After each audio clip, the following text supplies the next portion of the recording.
Os chanceleres das maiores economias do mundo estão reunidos no Rio de Janeiro até hoje, no primeiro evento do G20 sob a presidência do Brasil. A crise diplomática entre Brasil e Israel, que tomou conta das discussões na agenda internacional nos últimos dias, também interferiu nas discussões e falas no G20. Sobre este impacto no encontro e o posicionamento do Brasil nas práticas de política internacional, eu conversei mais cedo com o professor de Relações Internacionais da PUC, Rodrigo Amaral.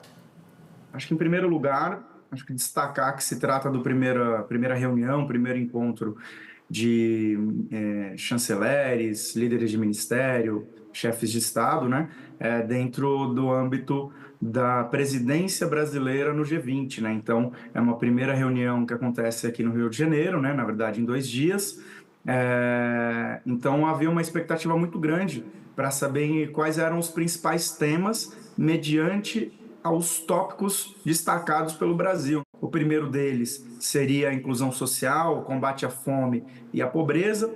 O segundo deles, a promoção de desenvolvimento sustentável. E o terceiro deles, a reforma das instituições de governança global. Podemos dizer que desses 3, né, talvez o terceiro seja o mais destacado, né, mediante ao cenário global de crise e conflito, né, na Ucrânia e em Gaza. Sem dúvida nenhuma, esse foi o tema mais destacado. E o ministro Mauro Vieira, na abertura do evento, ele destaca a reforma da governança global, para que se evite conflitos internacionais. Então, essa é a maior mensagem, então, do encontro?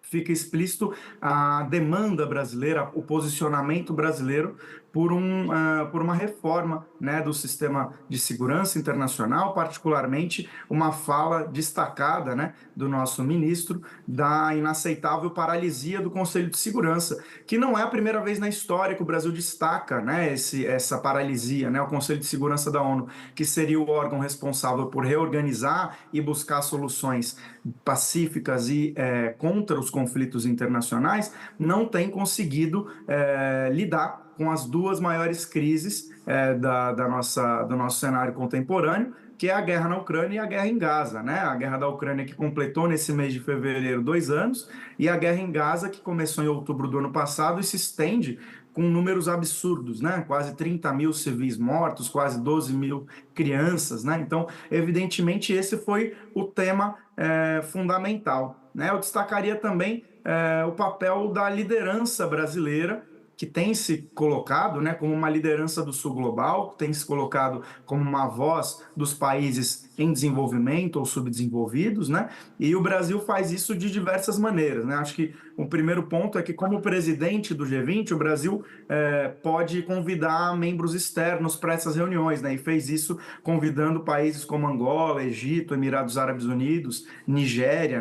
E, Rodrigo, a escalada da tensão entre Brasil e Israel e as falas das lideranças dos 2 países interferem de que forma nesse encontro? Eu acho que interferem em 2 maneiras. Acho que primeiro no aspecto da expectativa, né? A gente estava esperando muito, sobretudo, a fala, né, ou o encontro do Lula com o secretário de Estado dos Estados Unidos, o Antony Blinken, né, que aconteceu momentos antes dessa reunião ministerial do G20. Quando nós vemos uma reunião entre o secretário de Estado dos Estados Unidos com o presidente Lula, né, dias depois dessa fala, e o principal resumo do secretário de Estado é que o encontro foi ótimo e que os 2 países estão fazendo muitas coisas importantes juntas, ainda que seja muito generalista essa fala do Blinken, ela revela que não há um incômodo explícito dos Estados Unidos, né? Não há um incômodo no alto escalão da política norte-americana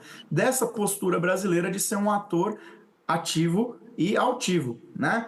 Cabe mencionar que, evidentemente, que os Estados Unidos e o Brasil estão em posições opostas no que se refere às soluções ou os caminhos da guerra, da conflitualidade em Gaza, né? O Brasil, nesses últimos meses, tem se colocado como um país em favor da solução pacífica, em favor do cessar-fogo imediato, do estabelecimento de corredores humanitários, e os Estados Unidos vai no caminho oposto, né? Vetou nessa semana pela 3ª vez uma resolução no Conselho de Segurança da ONU que busca essas soluções anteriormente mencionadas por mim. Dentro do tema proposto para o G20, né, para esse encontro inicial do G20, que você já citou e que passam por inclusão social, desenvolvimento sustentável, governança global, quais os avanços e as considerações importantes que a gente pode esperar desse momento inicial e ao longo dos tantos eventos que serão realizados no ano? Eu acredito que, em termos pragmáticos, esse encontro ele é muito mais uma marcação de território, um início de conversa, né?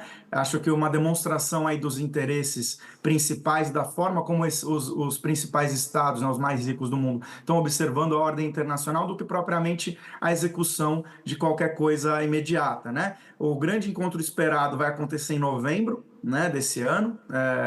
É um encontro dos chefes de Estado. Nesse, sim, a gente vai ver ali a presença das principais lideranças, né, desses estados, e aí, sim, a ideia de execução de algum tipo de política internacional, de práticas de política internacional, que, de fato, possam contemplar alguma dessas três agendas. Se, por um lado, a gente observa um Brasil ativo, né, participativo, contundente no sistema internacional, e a gente destacaria o Brasil como uma liderança importante nesse atual momento do sistema internacional.